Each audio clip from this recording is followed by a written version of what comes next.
할렐루야. 우리 옆에 계신 분께 한번 인사하시기 바랍니다. 참 잘 오셨습니다. 할렐루야. 예, 자리에 앉으셔서 하나님의 말씀을 함께 보실 때 갈라디아서를 계속 우리가 묵상하고 있죠.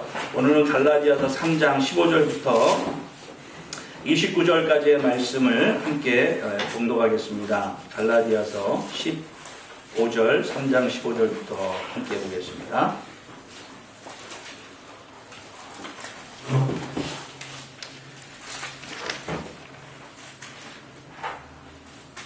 율법과 그리고 복음, 믿음 관계 안에 사도 바울을 통해서 주시는 하나님의 말씀입니다. 15절부터 29절까지 같이 보겠습니다. 시작. 형제들아, 내가 사람의 예대로 말하노니 사람의 언약이라도 정한 후에는 아무도 패하거나 더하거나 하지 못하느니라.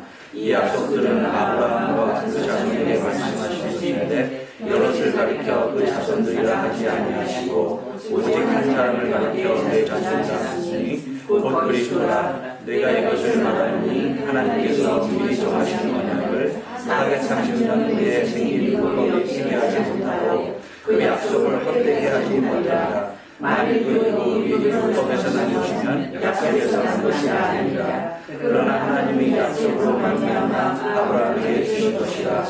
그런즉 율법은 무엇이냐? 범법함으로 더하여진 것이라.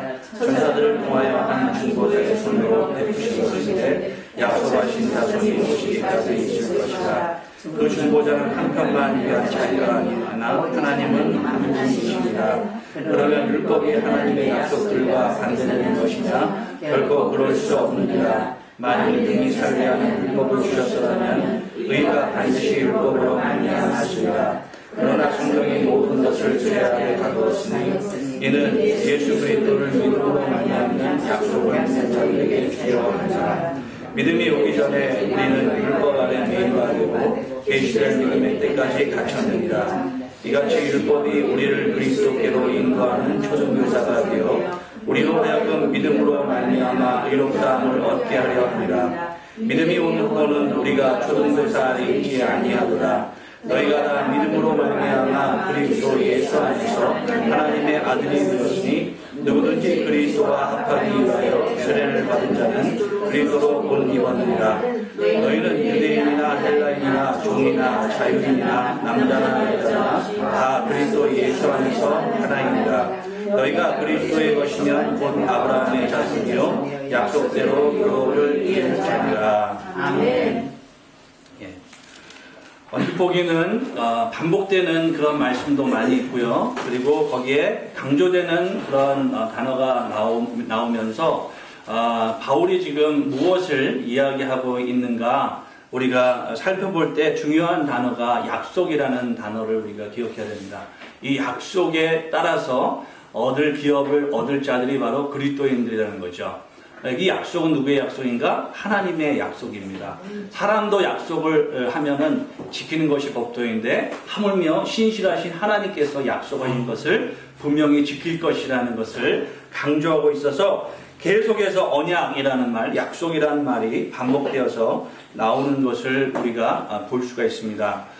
왜 이런 강조를 해야 되는 상황이었냐? 우리가 다시 한번 돌아볼 때 당시에 갈라디아인들이 율법에 따른 행위에 따라서 자기들이 구원을 받는다는 유대인들의 말에 그 사람들이 이제 예수 복음, 예수 십자가의 은혜만을 주장하고 그리고 우리의 구원의 길이신 예수님만을 이제 선포한 사도 바울의 이 복음 증거에 대하여서 의문을 제기하고 그리고는 그것 이외에 더 할례나 율법이나 의식이나 절기나 이러한 것들을 따라야 된다는 유혹을 받았을 때 사도 바울은 그가 가졌던 그 모든 그가 지녔던 모든 그 열정을 다하여서 토해내는 그런 말씀이 바로 갈라디아 교인들에게 주는 이 말씀이라는 것입니다.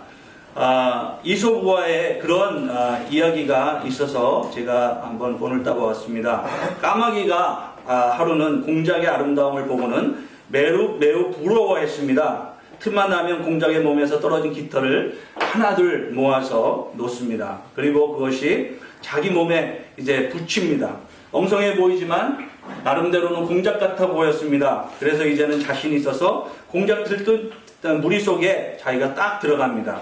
아니나 다를까 공작들이 이상한데 이거는 우리 까마귀 우리 그 공작 같지 않은데 하면서 이제 동료들하고 같이 이렇게 고개를 갸우뚱합니다.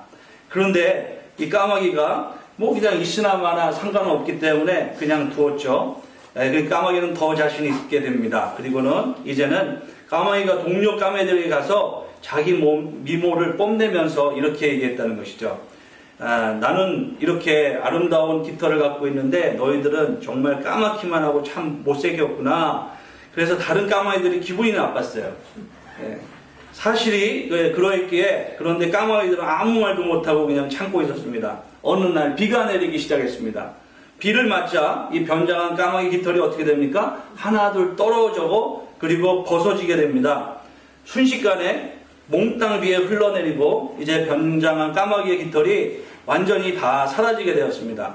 그래서 이 까마귀는 공작에도 낄 수 없고 동료 까마귀한테 찾아갔더니 까마귀들이 이 까마귀를 외면하게 되었다. 그래서 혼자 살아야만 됐다. 이런 이야기를 제가 보았습니다. 바로 이 자기의 외면, 자기의 내면보다 외면 그리고 외식 이러한 것에 대해서 열등의식을 갖고 있는 한 이야기라고 생각을 합니다. 또 한 이야기는 여러분이 잘 아는 이야기지만 소개해드립니다. 닉 부아치치라는 이 청년은 지금 결혼하여서 아주 미모의 여인과 함께 살고 아들도 낳았습니다. 그런데 이 닉 부아치치라는 이 청년은 태어날 때부터 팔과 다리가 없이 태어났습니다. 아버지는 평신도 목회자고 8살 이후에 이 닉 부아치치가 3번이나 자살을 시도하게 됩니다. 그러다가 15살 때 하나님을 영접합니다. 이제는 전 세계를 다니면서 이제 복음 전도자로 활동하고 있습니다. 이 닉 부아치치의 왼쪽 발에 발가락이 2개가 있는데요. 이 발가락 2개로 펜도 잡고 글씨도 쓰고 컴퓨터 자판도 자유롭게 두드리고 골프공도 치고 드럼도 치고 뿐만 아니라 수영, 스쿠버 다이빙, 파도 타기까지 한다고 합니다. 제가 왜 이 2가지를 이렇게 병행해서 말씀을 드리는가 하면요. 예수님을 영접하는 그러한 영접의 순간 우리의 삶이 변화되게 된다는 것입니다. 완전히 모든 열등의식에서부터 이제 예수님을 바라보게 되는 소망으로 변하게 된다는 것입니다. 제가 이것을 왜 하냐면 제 경험을 통해서 알게 되었다는 것이죠. 제가 교회를 많이 다녔죠. 국민학교 2학년 때부터 교회를 매주 빠지지 않고 다녔습니다. 가족이 다 다니니까요. 그리고 나가면은 성경 퀴즈 대회, 암송 대회도 하면 또 그때 당시는 제가 승부욕이 강했거든요. 그래서 거기에 참가해서 이제 입상도 하고 했습니다. 그런데 마음속에 내가 왜 교회를 다녀야 되지? 내가 무엇을 어떻게 해야 되지? 그리고 왜 똑같이 이런 의식을 해야 되지? 하는 마음이 왔습니다. 거기에 더불어서 저에게는 고민이 있었습니다. 세상을 별로 살 희망이 없는 곳이라는 것이에요. 그러면서 이제 사춘기 때 온 곳인데요. 왜 살아야 되는가? 내가 왜 이렇게 항상 먹고 살아야 되는가? 거기다가 먹을 것도 없으니까 라면 먹고 밀가루 이렇게 써서 먹고 그러면서 왜 삶의 목적이 무엇인가를 생각하게 되면서 한 가지 의문이 생겼습니다. 교회를 나가는 게 왜 나가는 것인가? 하나님이 살아계신가? 그렇다면 하나님을 만나야 되는데 나는 만나고 있는가 하는 질문이었어요. 그래서 제가 한 가지 중요한 결단을 했습니다. 하나님을 만나지 못한다면 교회 나올 필요가 없을 것 같은데 하나님 날 만나 주셔야지 제가 교회를 계속 나오겠습니다. 그러지 않으면은 교회를 나올 필요가 없는 것 같습니다. 기도 아닌 기도를 했습니다. 그 후에 이제 기도원을 간다는 소식을 듣고 제가 기도원에 이제 가기로 했습니다. 그런데 갔던 기도원이 한월산 기도원이라는데 아시는 분은 아시겠지만 한월산 기도원에서 기도원장이 목사님이신데 그 목사님 남자분이신데 이제 다리 한쪽을 저시는 분이에요. 그런데 그분께서 설교 때마다 욕을 하시는 거예요. 그냥 원색적인 욕을 하면서 뭐 앉아라 일어나라 그러고 농, 연 이런 얘기를 하는 거예요. 그러니 저는 가서 얼마나 놀랐겠어요. 지금 저는 심각한 인생의 문제를 가지고 왔는데 그런 욕을 들으면서 예배 아닌 예배 같은 예배를 드리고 그리고 또 기도를 하고 있는데 사람들은 막 눈물을 쏟고 우는 거예요. 그래서 그 눈물을 쏟고 우는 가운데 눈물은 진실이잖아요. 뭔가 있기 때문에 그러지 않아도 교회 가면은 장로님들이 눈물 흘리고 기도하고 뭐 소리 지르고 찬양하고 이런 걸 보고 왜 저렇게 할까 하던 의문을 가지고 있었는데 거기는 더 한 3배 정도 더 강하게 하는 거예요. 그래서 이제 예배 후에 그 불편한 마음을 가지고 이제 기도를 하는데 이제 통성기도 때 사람들이 막 우니까요. 도대체 멀뚱멀뚱한 저 혼자만 이상한 거예요. 그래서 가만히 앉아 있었더니 옆에서 같이 온 형이 슬픈 노래를 한번 불러봐라 하는 거예요. 나 같은 죄인 살리신 이 노래가 내가 볼 땐 제일 슬프다. 그러면서 그 노래를 한번 불러봐라 그러면서 먼저 부르는 거예요. 그래서 나 같은 죄인 살리신 그 은혜 놀러 하면서 하는데 그 형은 우는 거예요. 그런데 저는 눈물이 없는 거예요. 그래서 나중에 계속 이 노래를 부르면서 가만히 보니까 나 같은 죄인이란 말에 제 마음에 약간 양심에 꺼리낌이 있는 거예요. 엄마 말도 안 듣고 반찬 투정하고 그리고 뭐 그때 당시 아이들이 가지고 있는 거 못 갖는다고 했던 그런 유치한 불평들 그것들이 마음속에 막 이렇게 생각나는 거예요. 그리고 약간 양심에 찔려서 이제 마음이 슬퍼진 거예요. 아 그렇구나. 그런데 이제 전도사님께서 제가 지금 한 가지는 그 전도사님 이름을 알았어야 되는데 너무 고마운 은인이거든요. 전도사님께서 그러시는 거예요. 기도하고 싶은 사람은 모여서 이제 산상기도를 간다. 그리고 기도가 안 나오면 예수님의 이름을 불러라. 주여 이름을 부르라는 거예요. 그래서 주여 이름을 부르다가 제가 예수님의 십자가, 예수님께서 나를 위해 죽으신 그 형상을 보았다는 거죠. 그리고는 제가 변화되었다는 거죠. 여러분 지난번에도 제가 한번 말씀을 드렸지만 변화된 다음에 삶은 무엇이었냐면요. 모든 세계가 달리버려요. 그리고 그 은혜 받게 되니까 다른 사람들이 예뻐 보이는 거예요. 나무가 춤을 추고 공기가 내 안에 몸에 흡수되는 것 자체가 너무나 큰 은혜라는 것을 깨닫게 되고 살아있는 그 의미가 하나님의 은혜라는 것을 깨닫게 되는 거예요. 그게 지금까지의 삶이었다는 것입니다.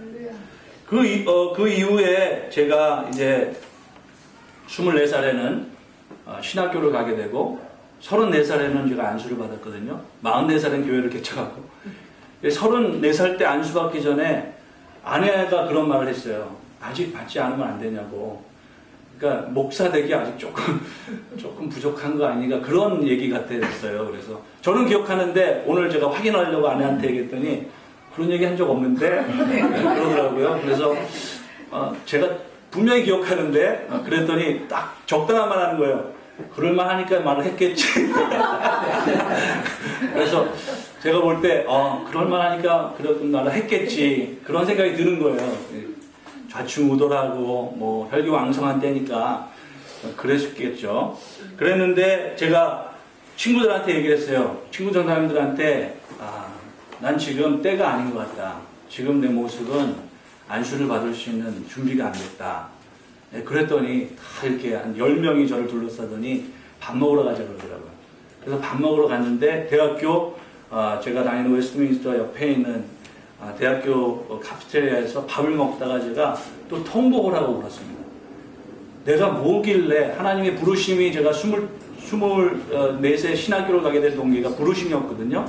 내가 뭐길래 하나님 앞에 이 부르심 앞에 내가 뭘 더 해야 되는가 부르심에 응하자 그런 마음이 들면서 제 자신이 너무 하나님 앞에 완고하고 나는 것이 깨져버렸습니다. 그리고 하나님의 그 길을 하나님께서 보여주신 길을 가게 되었습니다. 은혜가 있기 전에 저희는 어떠한 존재였습니까?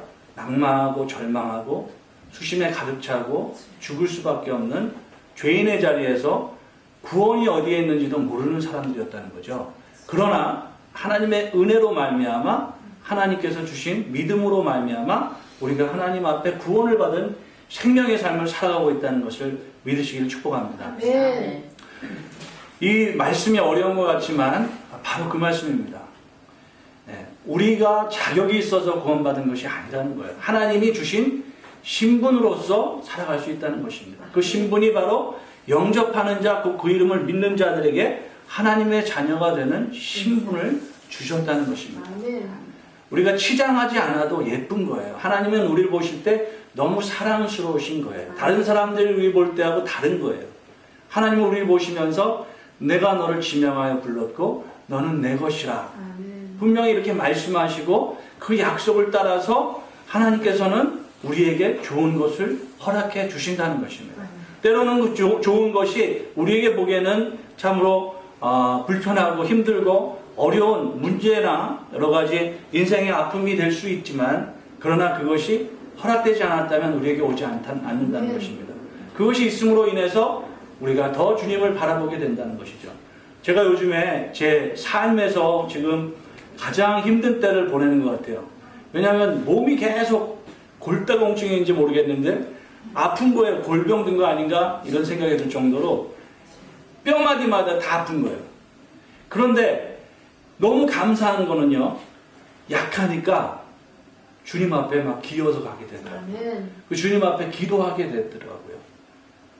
그래서 이것도 하나님의 은혜구나 하는 생각을 하게 돼요.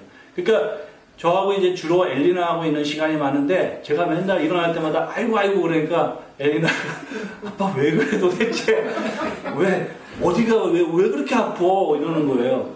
몰라 나도 아파 그런데 아픈 거예요. 그냥 여러분 이유가 없이 아픈 적 있지 않습니까? 그것이 몸도 될 수 있고 마음도 될 수가 있어요.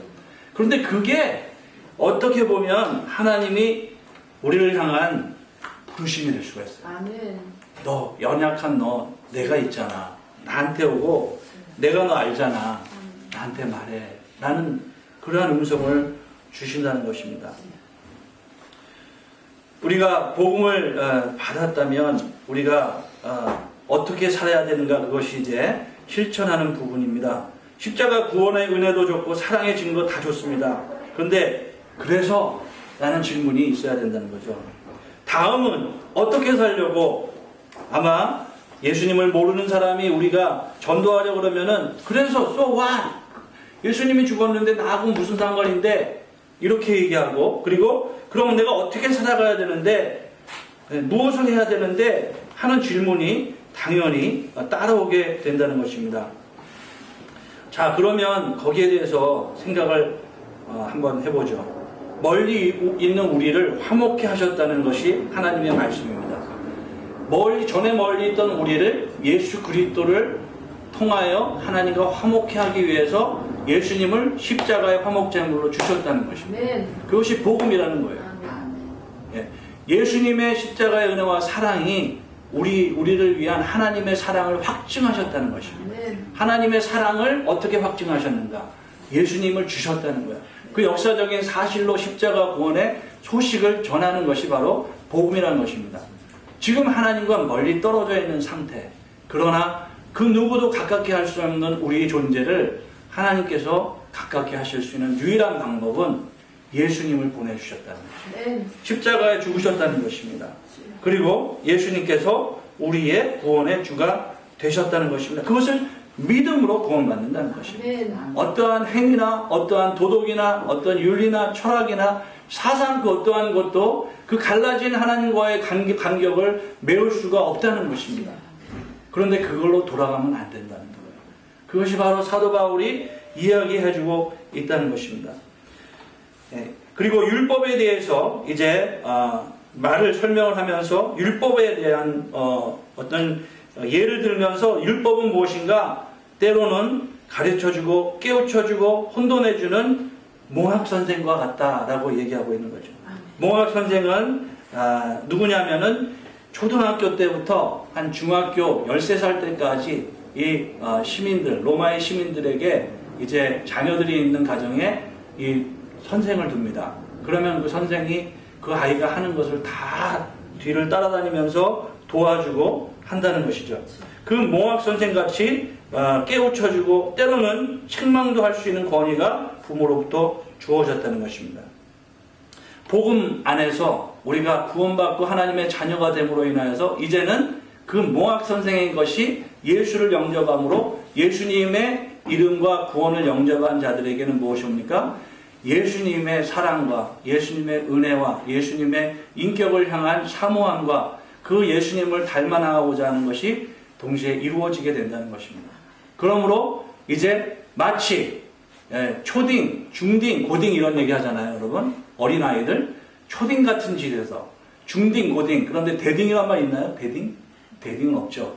성년이 됐기 때문에 자기 일을 책임질 수 있다는 것입니다. 더 이상 몽학 선생에 끌려다니지 않는 그러한 하나님께서 아들 예수 그리스도를 통해서 우리에게 복음의 구원의 은혜의 사실을 깨닫게 해주셨는데 그것으로 충분하다는 것입니다.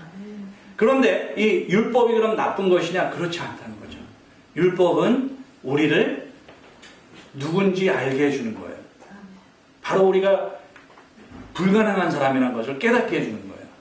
내가 그것을 해도 안 된다는 것을 율법을 통해서 그것을 해서 이루려고 하는 것이 율법의 목적이 아니라 안 된다는 것입니다. 율법의 행위로 의를 이룰 수 없다는 것을 보여주는 거예요. 그러므로 인해서 바로 아버지 하나님께 달려나갈 수 있도록 우리를 이끌어주는 그러한 것이 바로 또 율법의 역할이 된다는 것입니다. 그러면 율법은 저분에게 가야 된다고 소개해 주는 거예요.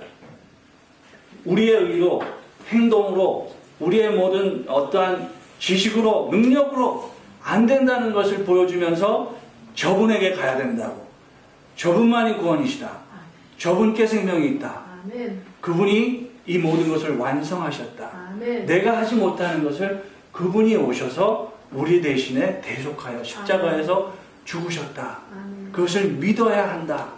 바로 그것이 하나님께서 이 사도 바울을 통해서 전해주는 오늘 복음의 말씀이라는 것입니다. 그러므로 누가 하나님 앞에서 의롭다 할 수 있느냐? 한 사람도 없다고. 의인은 없나니 한 사람도 없다고 했습니다.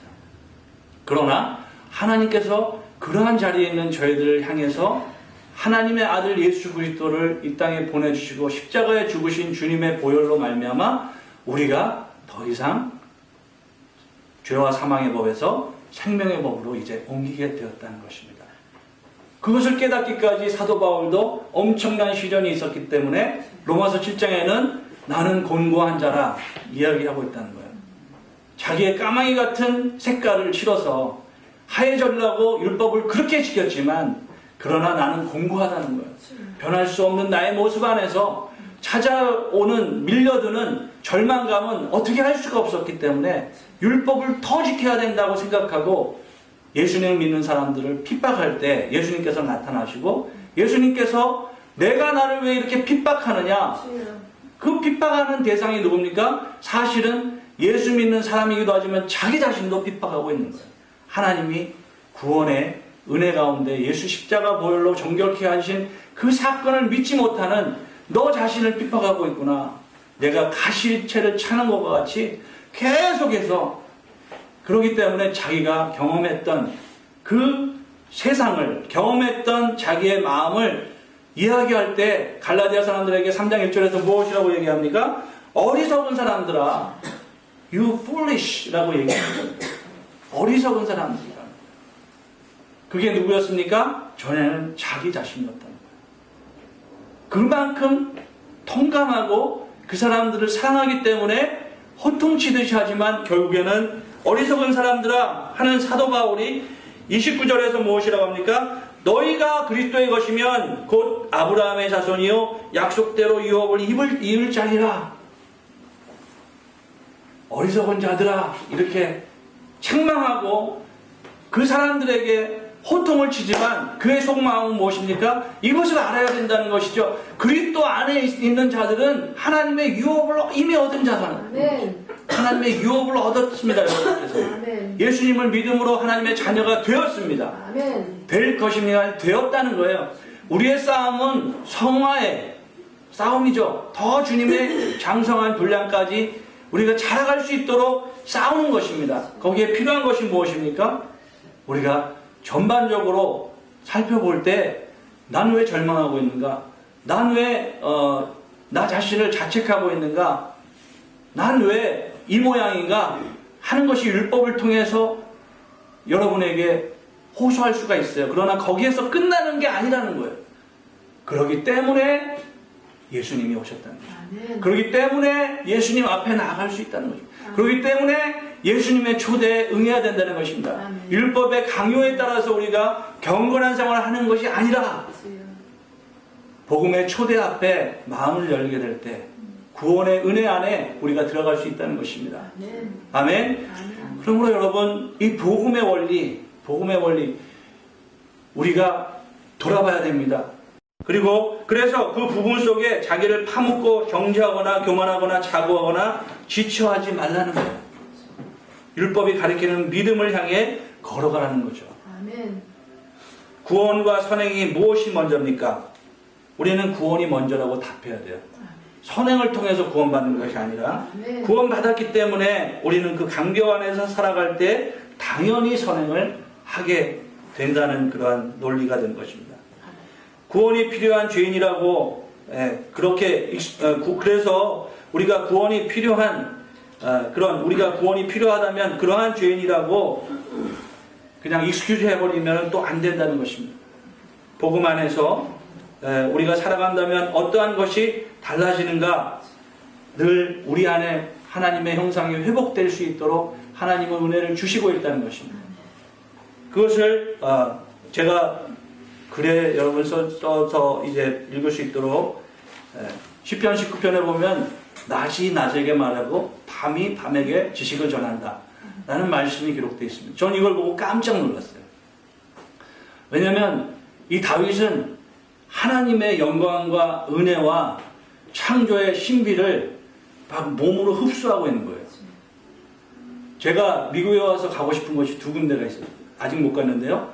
락키 마운틴하고 그리고 그랜드 캐년입니다. 락키 마운틴의 그 하늘을 향해서 막 울창하게 뻗은 나무들도 보고 싶고 산맥을 걷고 싶었고 그 깊은 그랜드 캐년의 어떤 하나님의 사랑을 한번 보고 싶었는데 아직은 못 갔지만 제가 이걸 보면서 접었습니다. 갈 필요 없다는 거죠. 왜냐하면 날마다 낮이 있고 날마다 우리에게 밤이 있어요.